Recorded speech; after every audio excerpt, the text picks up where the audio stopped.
From the news desk of Diamond 88.7 FM Ilorin, this is news around the world.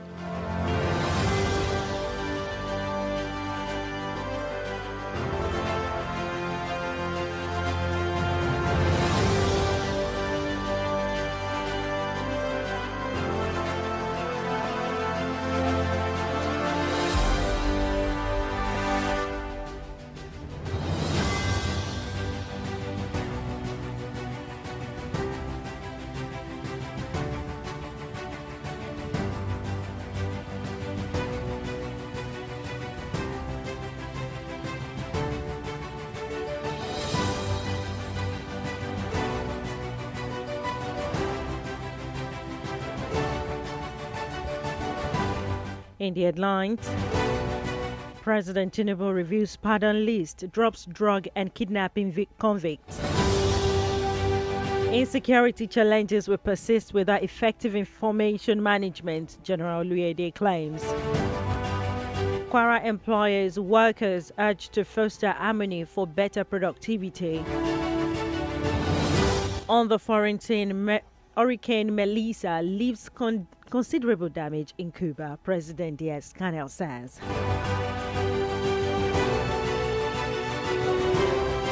In business news, reps approved President Tinubu's $2.35 billion loan, $500 million Suzuki insurance.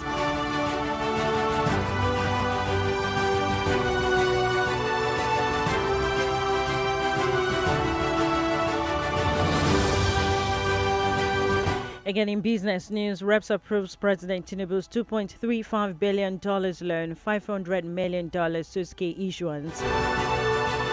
In entertainment news, Olamide reviews key to success, not seeking Western validation. From the exciting world of sports, NFF and Super Falcons coach Madugu 2-year contract.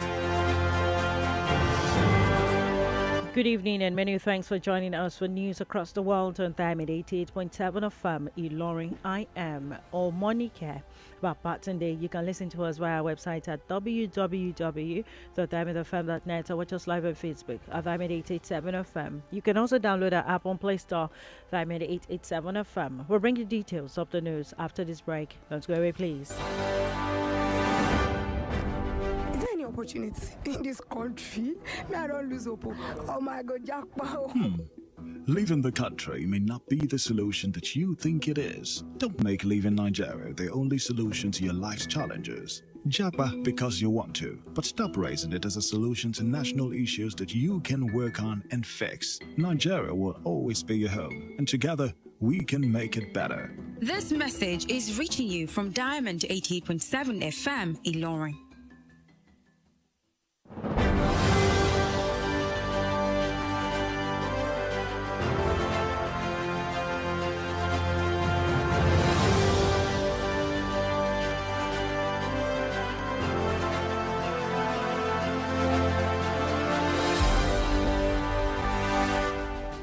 You're welcome back from that short break. Now the news in detail. President Bola Ahmed Tinubu has signed the instrument of clemency and pardon, formally exercising his constitutional power of prerogative of mercy. The move, announced in a statement by his special advisor on information and strategy, Bayo Nanuga, comes after consultations with the Council of State and public feedback on the initial list of beneficiaries. Following the review, individuals convicted of serious crimes such as kidnapping, drug trafficking, human trafficking, fraud, and illegal possession of firearms were removed from the list. The presidency explained that the decision was guided by justice considerations, national security concerns, and sensitivity to victims and society at large. President Tinubu also reordered the relocation of the Presidential Advisory Committee on Prerogative of Mercy from the Ministry of Special Duties to the Ministry of Justice to improve future exercises.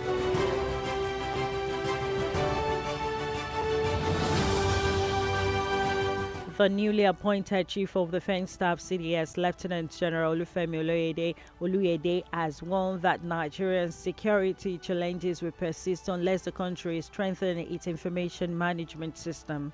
Speaking during his Senate screening on Wednesday, Oluyede reflected on his tenure as Chief of Army Staff, describing it as very challenging but impactful in improving national security.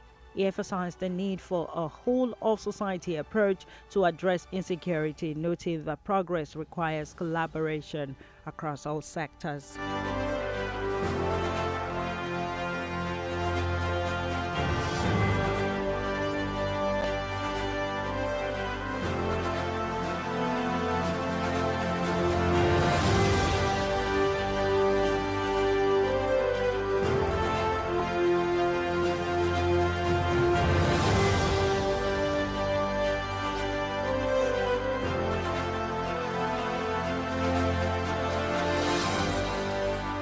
The Non-Academic Staff Union of Educational and Associated Institutions, NASU, has accused the federal government of insincerity and double standards in its dealings with Nigerian workers, saying officials often provoke strikes through neglect and dishonored agreement only to punish workers afterwards. NASU General Secretary Prince Peters Adeyemi made the remark during the union's National Executive Council meeting in Abuja. Adeyemi condemned the government's repeated threat to enforce the no work, no pay policy, describing it as a deliberate attempt to intimidate and criminalize legitimate trade union activities. He said strikes are not taken lightly, but are usually a last resort triggered by government failures to honor collective bargaining agreement and address workers' grievances.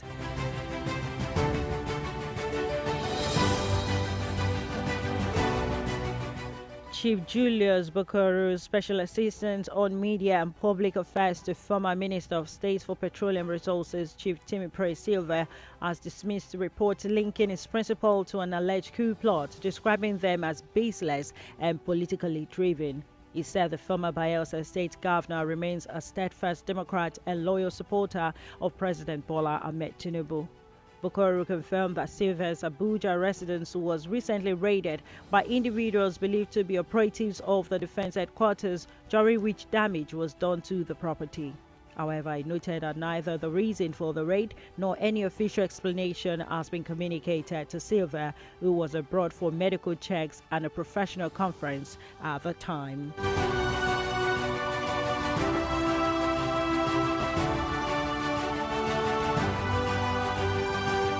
The new Commissioner of Police in Kogi State, Mr. Nasiru Konkoferi, has warned terrorists and all the criminal elements to stay clear of the state, vowing to maintain peace and order. He gave the warning on Wednesday while assuming duty at the police command headquarters in Lokoja. Kankorifi, who succeeded Mr. Mila Dantawaye, now redeployed to the FCT command, said his mission is to ensure Kogi enjoys lasting peace and security to drive development. He stressed that any attempt to disrupt the state stability would be met with decisive action.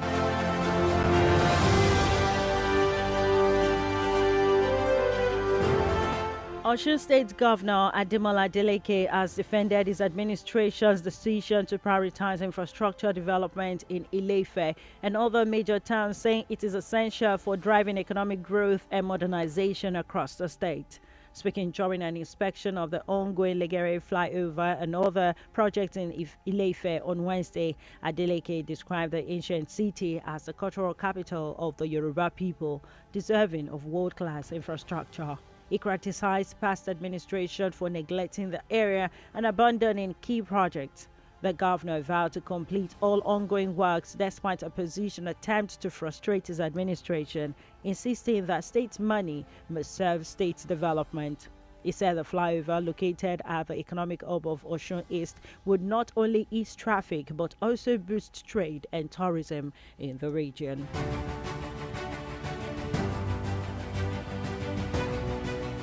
And now to the state of Harmony. Employers and employees have been urged to maintain a harmonious relationship to promote productivity and a conducive working environment. The The advice was given by Dr. Michael Raji, head of the Department of Trade Union Education at the Michael Imodu National Institute for Labor Studies during a one-day workers' education workshop on the Employee Compensation Act 2010, organized in collaboration with the Nigerian Social Insurance Trust Fund and NSITF. Representing the Institute's Director General, Dr. Raji stressed that industrial harmony is vital to national development, adding that both employers and employees have mutual responsibility towards each other.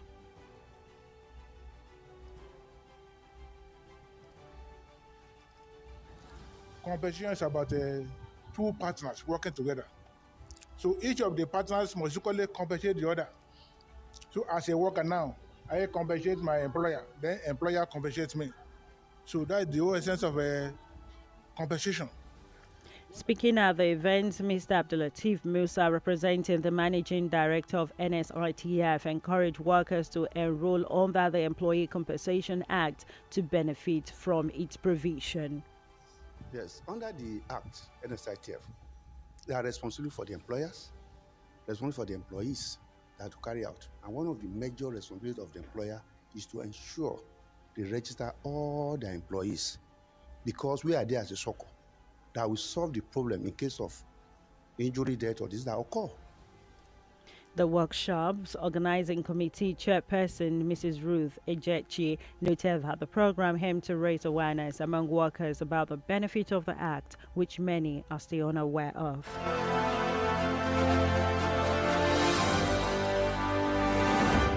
The news across the world is reaching you from Diamond 88.7 FM Ilorin. We'll go on a break now, and when we return, we'll bring you foreign, entertainment, and sport news. Don't go away, please. Follow us on social media, Facebook, Twitter, and Instagram at Diamond 887 FM. Diamond FM, shining supreme.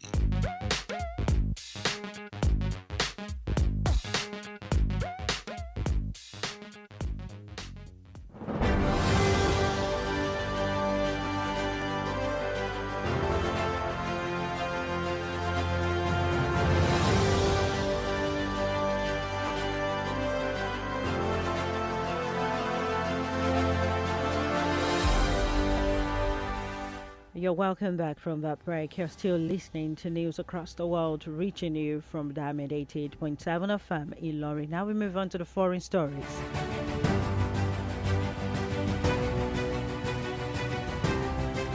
Hurricane Melissa struck Cuba early Wednesday with wind reaching 115 miles per hour and torrential rainfall before moving into the southwestern Atlantic.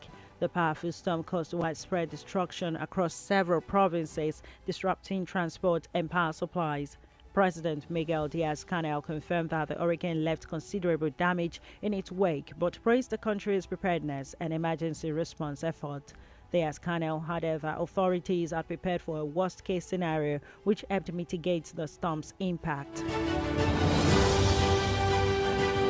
Still on the foreign scene, polling stations opened across Tanzania on Wednesday as millions cast their vote in a tense national election marked by the detention of opposition figures and concerns from human rights groups. President Samia Suluhu Hassan, representing the long-ruling Chama cha Mapinduzi CCM party, is seeking a second term, with observers calling the vote a test of the country's democratic credentials. The campaign has been overshadowed by the imprisonment of opposition leader Tundu Lissu of Chadema on treason charges and the disqualification of another major opposition candidate.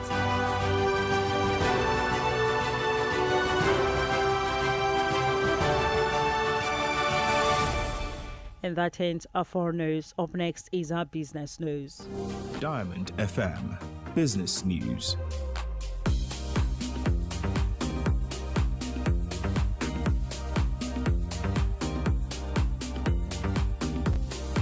In our business update today, the House of Representatives has approved President Bola Ahmed Tinubu's request to borrow $2.35 billion to finance part of Nigeria's 2025 budget deficit. Lawmakers also gave the green light for the issuance of a $500 million sovereign sukuk in the international capital market to fund infrastructure projects and diversify the nation's financing sources. The approval followed the consideration of the report of the Committee on Aid, Loans and Debt Management, which endorsed the implementation of new external borrowing worth over 1.8 trillion naira, equivalent to $1.23 billion at the budget exchange rate of 1,500 naira to a dollar. The move, according to the president, is in line with the Debt Management Office Establishment Act 2003, which mandates legislative consent for new loans. That enter business news. Up next is our entertainment news. Diamond FM Entertainment News. Nigerian rapper Olamide Ayodeji, popularly known as Olamide Bado, has opened up about the secret to his success, stressing the importance of understanding and connecting with his audience. The local rapper Krona says his authenticity is an indigenous artist has been central to his growth and relevance in the music industry. Speaking in an interview with Newsman, Olamide made it clear that he has no intention of changing his sound or adjusting his style to appeal to Western audiences. He noted that his focus remains on creating music that reflects his culture and identity. That ends our entertainment news. Up next is our sport news. Diamond FM Sports News.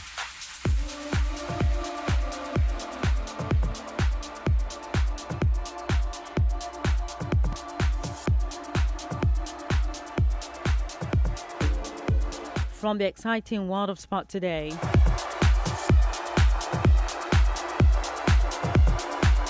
The chairman of the House Committee on Sports, Kabiru Amadu, has clarified that the Federation of the International Football Association, FIFA, does not fund or construct standard stadiums for any country. Speaking on national television and reported by Diamond FM on Wednesday, Amadu said FIFA only provides football development grants that member nations can use for projects such as mini stadiums, training, or grassroots initiatives. His comment followed public backlash over the Kebbi Stadium project after FIFA shared an image of the incomplete facility built under its $1.2 million forward program. Still from the exciting world of sports. Super Falcon head coach Justin Madugu has confirmed that the Nigerian Football Federation (NFF) has offered him a new 2-year contract following his impressive performance with the national women's team. Madugu, who initially took charge on an interim basis after Randy Waldrum's resignation, led the Super Falcons to victory at the 2024 Women's African Cup of Nations WAFCON in Morocco and secured qualification for the 2026 edition with a 3-1 aggregate win over Benin Republic. Speaking after the match, the 61-year-old disclosed that his new contract will run from October 1, 2025 to October 1, 2027, adding that the NFF is expected to make the agreement official in the coming days.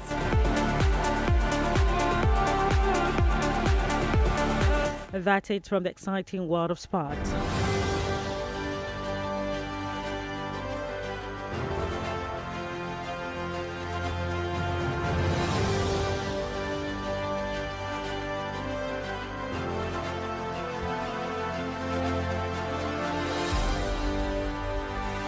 With that, we've come to the end of news across the world. But before we go, here's a recap of the major highlights.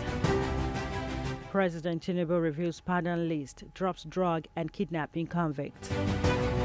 Insecurity challenges will persist without effective information management, General Oluyede claims.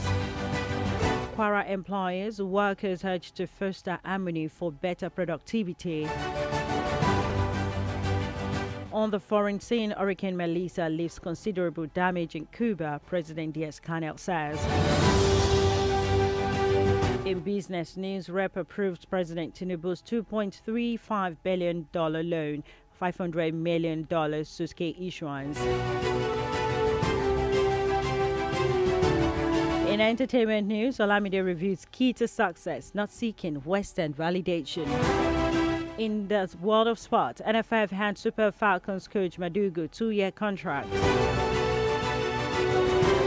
But today in history, did you know that on this day in 1923, the Republic of Turkey was formally established, marking the end of the Ottoman Empire? Now you know. For news coverage or information about happenings around you, kindly contact Diamond FM newsroom number on 091 6062 7526. The news was compiled and edited by Adeyemi Adewale, and I am Omonike Babatunde. Thank you for listening to your shining supreme station, and please stand by for the news in Yoruba language. Good evening. For up-to-date news reported across the globe, be rest assured you're on the right radio dial. Diamond 88.7 FM Ilorin, your shining supreme station. Keep listening to the music, to the sounds, to the Diamond FM.